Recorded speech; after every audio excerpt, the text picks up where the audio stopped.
what then, if that breaks a fast, what's going to help a fast? What's going to help a fast? You mean what is going to make it easier to do a longer fast, or? Yeah, exactly. Like, yeah, what's going to help you to fast, I should say, and what's going to make it Yeah. less difficult? Yes. So I see some people really white knuckling it with some pure, like with just like water. And I think that first of all, the water quality in all of the United States is abysmal. I recommend getting a good water filter. Mm-hmm. Um, Not sponsored, but I do recommend the Berkey water filters. They're very, very good and they clean out all toxins. Um, but first get a good water filter because you want good water coming into your system. And then afterwards, you want to have minerals. And this is, let's say, these minerals need to be electrolytes so that your brain functions well. And if you're feeling tired, and if you're having a dip during your fast, it's most likely you're electrolyte deficient. Okay. And so you can supplement these electrolytes with either an electrolyte packet.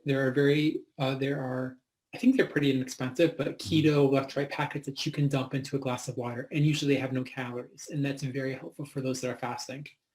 Um, Otherwise, you can make your own concoction of just salty water, and it should be lukewarm.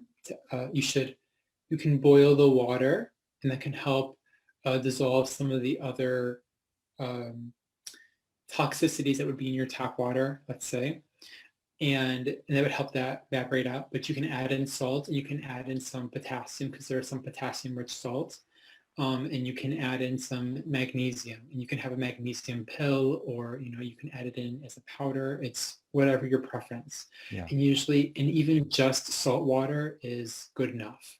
But some people like to go the extra mile and add in some potassium and some magnesium and some chloride. So definitely, yeah, a good thing is to have those electrolytes, especially for what you're feeling tired and everything, right? Yes. And all that. Yes. Okay. Yes, definitely. One of the benefits I want to mention of fasting on a little different level is, well, let me mention a couple of them. One of them is to insulin. We want to lower insulin. And essentially what we're doing is we want to have less sugar, less glucose spikes, right? Right. And that measure of insulin kind of tells us how well we're doing with that. So the good thing with fasting is it helps with insulin sensitivity.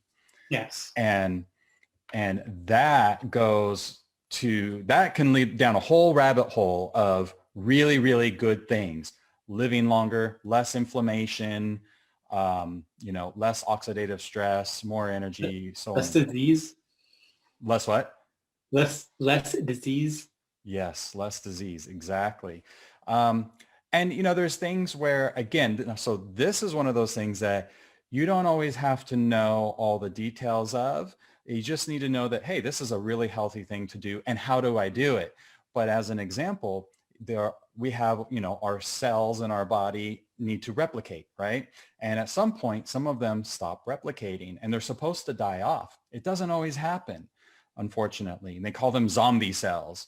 And by doing the fasting, and like what you said, when you have more energy just for the fasting and not going off and getting all different things, our bodies are able to look at those zombie cells and kind of clean them up and everything. And it's a time, fasting for me is kind of like a time of regenerating the body, getting rid of things that are kind of wasteful in there, doing a bunch of cleanup and everything.